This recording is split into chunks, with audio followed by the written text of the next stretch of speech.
تو آج کے اس وضاحتی جائزے میں خوش آمدید۔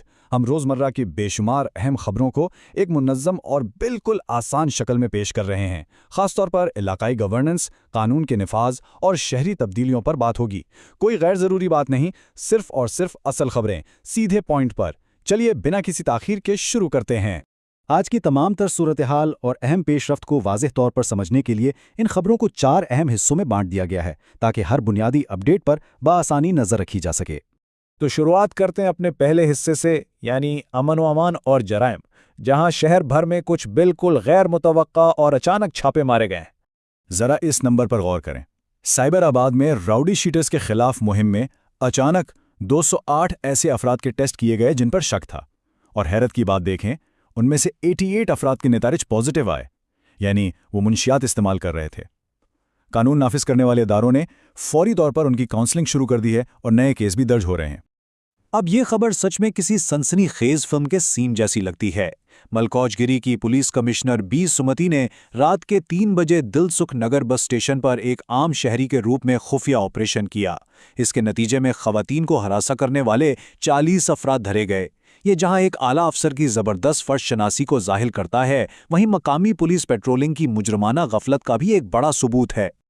اور دوسری طرف سکندرآباد ٹاسک فورس نے ایسے 3 افراد کو گرفتار کیا ہے جو دنیا بھر میں جاری کشیدگی کا فائدہ اٹھاتے ہوئے کمرشل گیس سلنڈرز جمع کر رہے تھے۔ یہ لوگ 129 سلنڈر ذخیرہ کر کے مقامی ہوٹلوں کو بلیک مارکیٹ میں 5000 روپے تک کی بھاری قیمت پر بیچ رہے تھے۔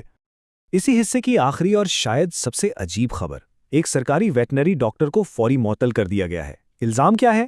یہ جناب اپنا نجی کلینک تو چلا ہی رہے تھے، لیکن وہاں آوارہ کتوں کے خون کی غیر قانونی تجارت کا عجیب و غریب دھندا بھی کر رہے تھے۔ یہ واقعی پریشان کن ہے۔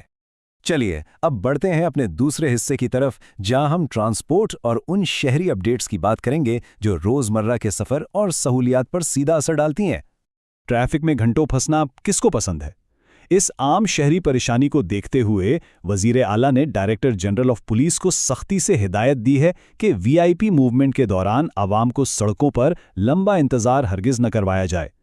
ویسے یہ حکم ان کے اس اہم دورے دہلی سے ٹھیک پہلے آیا جہاں وہ میٹرو فیز 2 کی منظوری کے لیے جا رہے تھے۔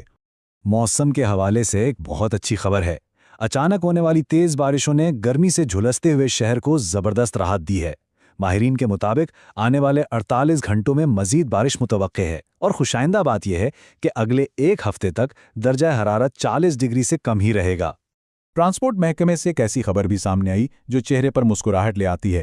ایک 7 فٹ یعنی 214 سینٹی میٹر لمبے آر ٹی سی کنڈکٹر کو، جنہیں عام بسوں کے اندر ڈیوٹی کرنے میں بہت جسمانی تکلیف کا سامنا تھا، بالآخر ہوائی اڈے کے دفتر میں گراؤنڈ پوسٹ دے دی گئی ہے۔ ایک بہترین اور انسانی ہمدردی کا فیصلہ۔ اب آتے ہیں تیسرے حصے پر، جو ڈیجیٹل گورننس اور مردم شماری کے حوالے سے ہے۔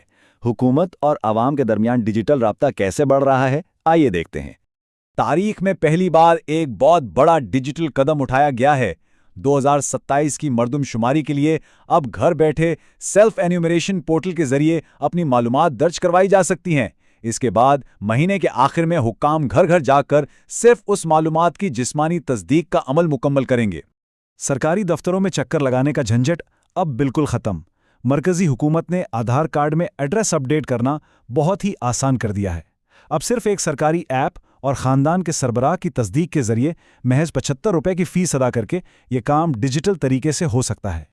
اور جب ڈیجیٹل اور جدید دور کی بات ہو تو الیکٹرک گاڑیاں کیسے پیچھے رہ سکتی ہیں؟ پیٹرول اور ڈیزل کی بڑھتی قیمتوں اور حکومتی سبسڈی کی وجہ سے الیکٹرک 2 ویلر مارکیٹ میں زبردست اچھال آیا ہے، اور اس بڑھتی ہوئی مسابقت میں ٹی وی ایس سب سے آگے نکل گیا ہے۔ اپنے چوتھے اور آخری حصے میں تعلیم، روزگار اور خطے کے نوجوانوں پر ہونے والی طویل مدتی سرمایہ کاری کا جائزہ لیتے ہیں۔ تعلیمی شعبے کو جدید بنانے کے لیے ایک بہت ہی بھاری بھرکم بجٹ مختص کیا گیا ہے، 21,285 کروڑ روپے۔ اس خطیر رقم سے سال 2025-26 کے لیے 10,000 سے زائد نئے پری پرائمری سیکشنز کھولے جائیں گے، جو کہ بالکل بنیاد سے ہی تعلیم کو معیاری بنائیں گے۔ روزگار کی تلاش میں رہنے والوں کے لیے بھی ایک شاندار موقع آ رہا ہے۔ 12 مئی کو بنجارہ ہلز میں ایک میگا جاب میلہ لگنے جا رہا ہے، جہاں 50 سے زائد نامور کمپنیاں BA BCom اور پوسٹ گریجویٹ نوجوانوں کو ملازمت دینے کے لیے اکٹھی ہو رہی ہیں۔ اسی دوران سیاسی سطح پر ایک بہت اہم مسئلہ زور پکڑ رہا ہے۔